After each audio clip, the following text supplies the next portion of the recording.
बिस्मिल्लाहिर्रहमानिर्रहीम अल्हम्दुलिल्लाहि रब्बिल आलमीन वस्सलातु वस्सलामु अला सय्यिदिल अंबिया'i वल मुरसलीन व अला आलिहि व अस्हाबिहि अकरमीन अजमाइन अम्मा बाद। गुज़िश्ता क्लास में हम सजदे तिलावत के बारे में पढ़े थे और सजदे शुक्र के बारे में भी पढ़े। फिर जो है मरीज की नमाज का बयान भी मुकम्मल पढ़ चुके थे। आज जो है हमको मुसाफिर की नमाज का सबक पढ़ना है, मुसाफिर की नमाज के बारे में पढ़ना है। ठीक है। सबसे पहले देखिए मुसाफिर की नमाज का बयान। जो शख्स अपने वतन असली यानी वतन असली वो मकाम है जहां इंसान हमेशा रहने के कस्द से बूदोबाज करे, यानी जो है हमेशा इंसान वहां पर रहे, उसको बोलेंगे मकाम असली या वतन इकामत। जो शख्स अपने वतन असली या फिर वतन अकामत। वतन अकामत किसको बोलेंगे? वतन अकामत वो मकाम है जहां इंसान 15 दिन या उससे ज्यादा रहने का इरादा करे या फिर क़याम करे। 15 दिन से ज्यादा रहने का इरादा करते हुए क्या करना? क़याम करना, उसको बोलेंगे वतन इकामत। जो शख्स अपने वतन असली या वतन इकामत से 3 दिन की मसाफत के सफर का इरादा करके अपने शहर की आबादी से बाहर निकल जाए वो मुसाफिर समझा जाएगा। ठीक है, उसको बोलेंगे मुसाफिर। अब 3 दिन की मसाफत जो है उसका अंदाजा 97 किलोमीटर है। मौजूदा जमाने के एतबार से जो है 97 किलोमीटर कहेंगे उसको, 97 किलोमीटर। 3 दिन की मसाफत मुतवस्सित चाल यानी दरमियानी चाल से होनी चाहिए, ना बहुत तेज ना बहुत सुस्त। मुतवस्सित चाल से मुराद ये है कि पापियादा या ऊंट की चाल है। 3 दिन की मसाफत से ये मुराद है कि सुबह से दोपहर तक चले या फिर जो है सुबह से शाम तक चलना उसके लिए शर्त नहीं है। अगर कोई शख्स इस मसाफत को जो मुतवस्सित चाल से 3 दिन से कम में तय नहीं हो सकती, किसी तेज रफ्तार सवारी मसलन घोड़े या रेल वगैरह के जरिए 3 दिन से कम में तय कर ले, तब भी वो मुसाफिर समझा जाएगा।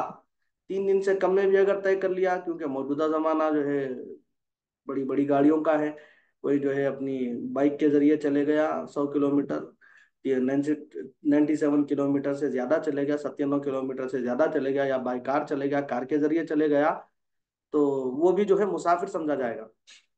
अगर किसी शहर के दो रास्ते हों, एक रास्ते से 3 दिन की मसाफत हो और दूसरे रास्ते से 2 दिन की, तो जिस रास्ते से मुसाफिर चलेगा या रास्ता तय करेगा उसी रास्ते का उस पर हुक्म जारी होगा।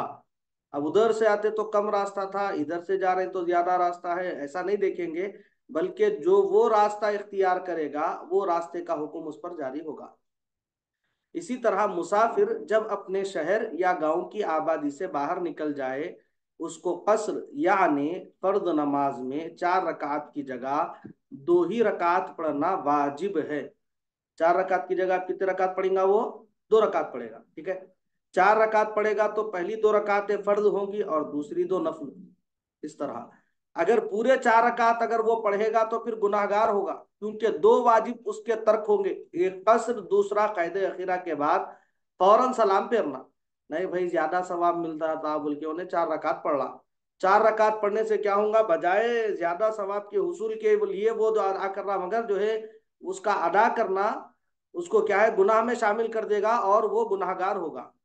3 रकात या 2 रकात के फर्ज में कसर नहीं है। 3 रकात अगर नमाज है तो 3 की 3 मुकम्मल उसको अदा करनी होगी। अगर 2 रकात है फिर 2 रकात मुकम्मल जो है उसको अदा करने हैं। मुसाफिर को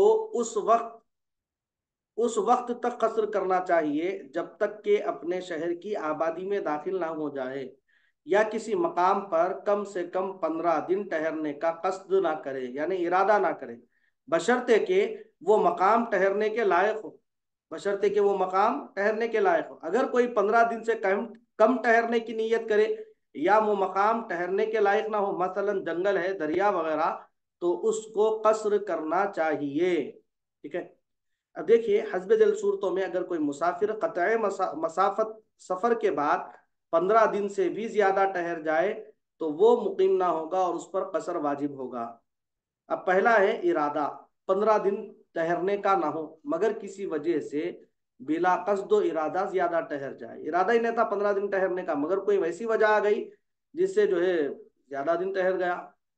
कुछ नीयत ही ना की हो, बल्कि इमरोज फरदा में वहां से चलने का इरादा हो और इस पसोपेश में 15 दिन या उससे ज्यादा ठहर जाए। ठहरने का उसका इरादा ही नहीं था, अब जाएंगे जब जाएंगे, सुबह जाएंगे शाम जाएंगे, इस तरह सोचते सोचते सोचते 15 दिन हो गए या फिर उससे ज्यादा वो ठहर गया। इसी तरह 15 दिन या उससे ज्यादा ठहरने की नीयत करे मगर वो मकाम ठहरने के काबिल ना हो। 15 दिन या उससे ज्यादा की नीयत भी करा मगर वो मकाम क्या है, उसका ठहरने के काबिल ही नहीं है। और इसी तरह चौथी बात यह है कि 15 दिन या ज्यादा ठहरने की नीयत करे मगर एक मकाम में नहीं बल्कि दो चार मकामात में उन जो है 15 दिन या उससे ज्यादा ठहरने की नीयत करा। इसी तरह खुद अपने सफर में दूसरे का ताबे हो, मसलन औरत अपने शौहर के साथ सफर में हो या मुलाजिम अपने आका के साथ है। शौहर है तो औरत उसके साथ सफर में है तो शौहर जैसा बोलेगा वो औरत को सुनना पड़ेगा, नहीं। इसी तरह मुलाजिम है आका के साथ सफर में है तो जिस तरह आका कहेगा उस तरह ये मुलाजिम को ताबेदारी करना होगा उसकी। ठीक है, इन तमाम सूरतों में क्या है बोल रहे उस पर कसर वाजिब होगा। अब देखिए, मुकीम की इक्तदा मुसाफिर के पीछे हर हाल में दुरुस्त है। अगर कोई मुकीम है और अगर कोई मुसाफिर इमामत के लिए आगे बढ़ गया तो उसकी इक्तदा हर हाल में क्या है बोल रहे हैं दुरुस्त, खा अदा नमाज हो या कजा नमाज। अगर वो अदा नमाज की इमामत करे तब भी दुरुस्त, कजा नमाज पढ़े तब भी दुरुस्त। और मुसाफिर इमाम जब 2 रकातें पढ़कर सलाम फेर दे तो मुकीम मुक्तदी को चाहिए कि अपनी नमाज उठकर तमाम कर ले। 4 रकात वाली नमाज पढ़ा रहे थे और इमाम साहब मुसाफिर है तो अब क्या करेंगे साहब, वो मुसाफिर इमाम साहब 2 रकात पढ़कर क्या करेंगे, सलाम फेर देंगे। अब पीछे जो मुक्तदी है वो मुक्तदी क्या करेंगे, इन 2 रकात के बाद सलाम फेरे बाद उन्होंने बकी के 2 रकात क्या करना, उठकर तमाम कर लेगा। मगर उस वक्त किरात ना करे बल्कि बकदरे किरात खामोश खड़ा रहे। अब चूंकि जो है 4 रकात वाली नमाज है तो दोनों शुरू के 2 रकातों में किरात करें, 2 रकातों में भी, बकिया 2 रकातों में भी किरात करना, मतलब 4 रकातों में किरात करने का हुक्म है। अब मुसाफिर है, इमामत कर लिया, मुख्तदी पीछे खड़ा हुआ है तो ये जो है क्या करेगा, पीछे किरात नहीं बल्कि खामोश खड़ा रहेगा, किरत की मकदार में खामोश खड़ा रहेगा, इसलिए कि वो लाहक है। ठीक है, मुसाफिर इमाम को मुस्तहब है कि अपने मुख्तदियों को सलाम के बाद फौरन अपने मुसाफिर होने की इत्तला कर दे। अब इसको मुसाफिर को इमाम को चाहिए क्या चाहिए, मुस्तहब ये है कि मुख्तदियों को सलाम के बाद फौरन जो है अपने मुसाफिर होने की इत्तला दे देना। इसी तरह मुसाफिर भी मुकीम की इक्तदा कर सकता है। वहां का जो मुकीम है, मुकीम अगर इमामत कर रहा है तो मुसाफिर भी उनकी इक्तदा कर सकता है। उस वक्त कसर ना करे बल्कि इमाम की तरह पूरी पढ़ ले, मगर वक्त के अंदर वक्त के बाद नहीं। मुसाफिर है और जो है मुकीम की इक्तदा कर रहा है तो कसर नहीं करना बल्कि जो है मुकम्मल पूरी पूरी पूरी नमाज क्या करना, वो इमाम के साथ अदा कर लेना, मगर वक्त के अंदर नहीं तो पढ़ लेना, वक्त के बाद नहीं पढ़ेगा। इसी तरह मुसाफिर फजर की सुन्नतों को तर्क ना करे और मगरिब की सुन्नत का भी तर्क ना करना बेहतर है, और बाकी सुन्नतों के तर्क का इख्तियार है, मगर बेहतर यह है कि अगर इत्मीनान ना हो तो ना पढ़े, वरना जो है पढ़ ले। अगर इत्मीनान है उसको, वक्त में अगर गुंजाइश है तो सुन्नतों का लिहाज रखे, सुन्नतें पढ़े। वक्त कम है, वक्तिश नहीं है पढ़ने के लिए तो फिर जो है सुन्नतें भी ना पढ़े। ठीक है, तो ये था मुसाफिर की नमाज का बयान। अब है नमाज जनाजा। नमाज जनाजा, सबसे पहले देखें कि नमाज जनाजा के बयान में ये बात, पहली फर्स्ट पॉइंट इसका ये है कि नमाज जनाजा फर्ज किफाया है। फर्ज किफाया किसको बोलेंगे साहब, मैं इससे पहले भी जो इसकी तशरीह किया मगर फिर से चूंकि यहाँ पे उन्वान है नमाज जनाजा का, उस उन्वान के तहत फिर से इसको बयान कर देते हैं कि फर्ज किफाया वो है जिसको बाज लोग कर ले तो सबकी तरफ से अदा हो जाता है। मिसाल के तौर पर मस्जिद में 100 हजरात थे, 100 मुख्तदी मुसल्ली थे मस्जिद में, नमाज जनाजा आ गया। अब उसमें से कुछ हजरात जो है पढ़ लिए, यानी 10-20 लोग पढ़ लिए नमाज जनाजा, तो सबके जिम्मे से जो है वो अदा हो जाएगा, सबके जिम्मे से साकित हो जाएगा। ठीक है, कोई भी नहीं पढ़ रही तो सबके सब गुनाहगार होंगे। अब 100 में के 100 नहीं पढ़े तो 100 के 100 गुनाहगार, 100 में के थोड़े भी पढ़ लिए, 10-20-25 पढ़ लिए, 50 पढ़ लिए, तो पूरों के जिम्मे से वो अदा हो जाएगा। नमाजा नमाज जनाजा के शराइत 2 किस्म के हैं। एक वो जो नमाज पढ़ने वाले से ताल्लुक रखते हैं, ये वही है जो और नमाजों के लिए है, यानी तहारत है, सितरे औरत है, इस्तकबाल क़िबला है, नीयत है। अलबत्ता वक्त उसके लिए शर्त नहीं है, यानी कोई भी वक्त, किसी भी वक्त जो है नमाज जनाजा अदा कर सकते हैं। तुलू के वक्त भी अदा कर सकते हैं, गुरूब के वक्त भी अदा कर सकते हैं, इस्तिवा यानी जवाल के वक्त भी जो है उसको अदा कर सकते हैं। वक्त की कोई कैद नहीं है नमाज जनाजा के लिए। और उस नमाज के लिए तयम्मुम जायज है। दीगर नमाजें हैं, पानी सामने मौजूद है तो तयम्मुम नहीं करना बल्कि वजू करने का हुक्म है। जबकि जो है नमाज जनाजा के लिए तयम्मुम जायज है, जबकि वजू करके आने तक नमाज जनाजा खत्म होने का खौफ हो और खुद मय्यत का वली ना हो। अब जो है ऐसे वक्त में मस्जिद पहुंचा के जनाजा बिल्कुल तैयार है और जो है वहां पर जो है वजू खाने के पास मस्जिद में लोगों की भीड़ लगी हुई है, यानी बहुत ज्यादा लोग वजू करने में है। अब इन्हें अगर जो है उनके साथ मिलके अगर वजू करेगा तो वजू करे करे तक जो है जनाजा खत्म हो जाएगा, नमाज खत्म हो जाएंगी। तो अब क्या करना है इन्हें? सिर्फ तयम्मुम करके नमाज जनाजा में शामिल हो जाना। मगर इसमें शर्त यह है कि उन मय्यत का वली न रहना। वली किसको बोलेंगे? यानी मय्यत का बिल्कुल खराबतदार, मय्यत का जानशीन, वारिस, ये वली जो है न रहना उन। अगर वली नहीं है तो तयम्मुम कर सकता है। अगर वली है तो फिर वली जब तक नहीं आया, वली की इजाजत के बगैर तो नमाज जनाजा ही नहीं होती। नहीं, मय्यत के वली को खुद पढ़ाने का हुक्म है, जनाजा तो वली को पढ़ाने का हुक्म है। और वली का पढ़ाना बेहतर बोली शरीयत।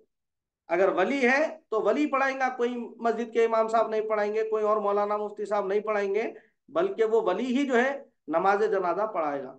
वली अगर काबिल नहीं है तो उसकी मर्जी से उन जिस किसी को चाहे जो है आगे बढ़ा सकता। ठीक है।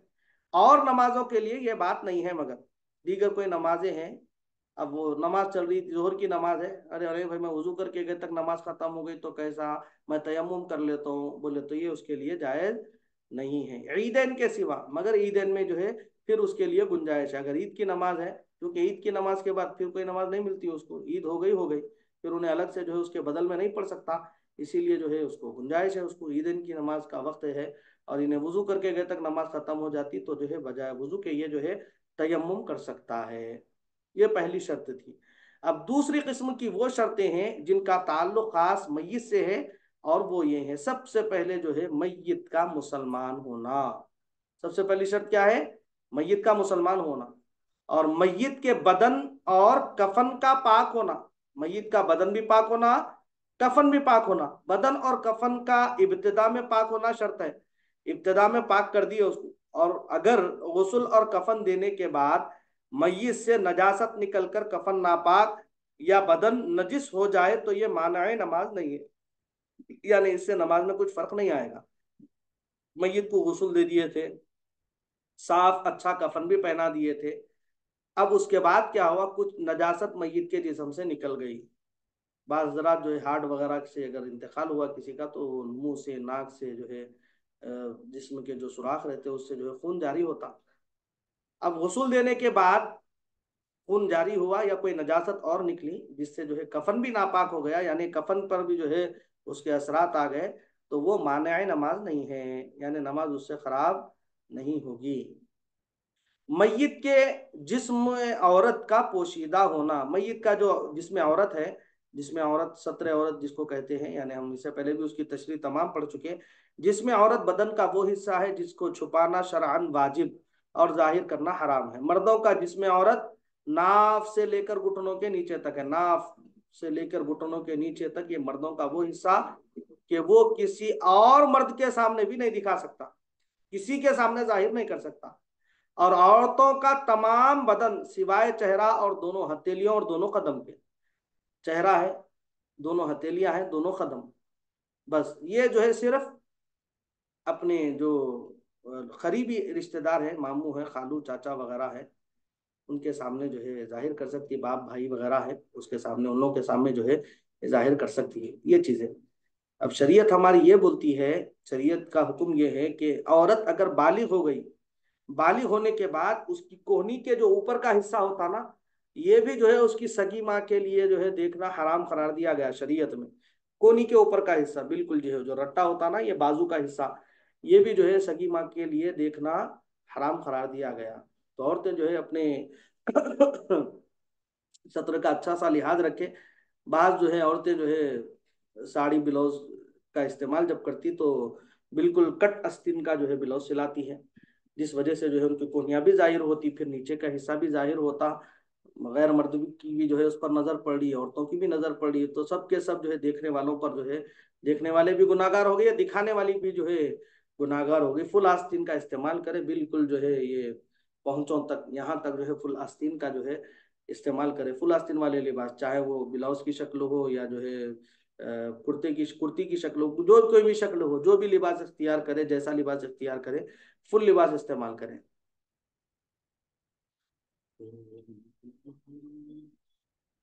मैयत का वहां पर मौजूद होना। और एक शर्त क्या बतला रही? पहली शर्त तो ये मैयत का बदन और कफन का पाक होना, दूसरी शर्त ये कि मैयत का जिस्म औरत का पोशीदा होना, और एक शर्त, तीसरी शर्त ये बतला रही कि मैयत का वहां पर मौजूद होना, यानी नमाजे गाइबाना, नमाज जनाजा गाइबाना जो बोलते हैं ना, गाइबाना नमाज, हाँ, वो हमारे पास नहीं है। मसलक के अहनाफ में गाइबाना नमाज नहीं है।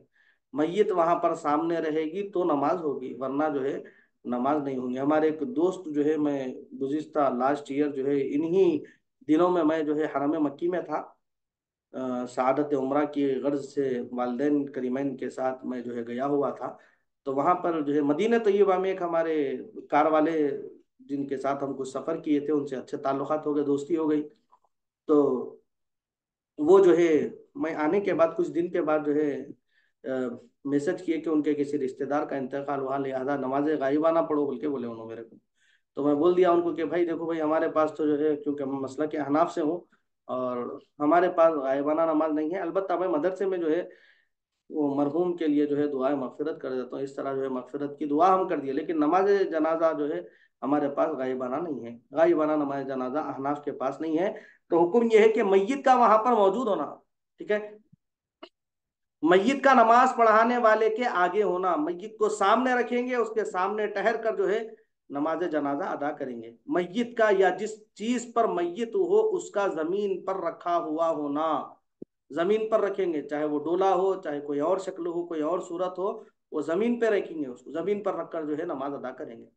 इसी तरह इमाम का बालिग होना, अगर मैयत काफिर या मुर्तद हो, या मैयत को गुस्ल ना दिया गया हो, या कफन नापाक हो, या मैयत बिल्कुल बराहना हो, या जनाजा गायब, या नमाज पढ़ने वाले के पीछे, या फिर सवारी या हाथों पर हो, इमाम नाबालिग हो, तो उन सूरतों में नमाज दुरुस्त नहीं है, नमाज जनाजा उसकी दुरुस्त नहीं होगी। लिहाजा ये तमाम चीजें जो मस्कूरा अभी जो जिक्र की गई, ये तमाम चीजों का होना जरूरी है।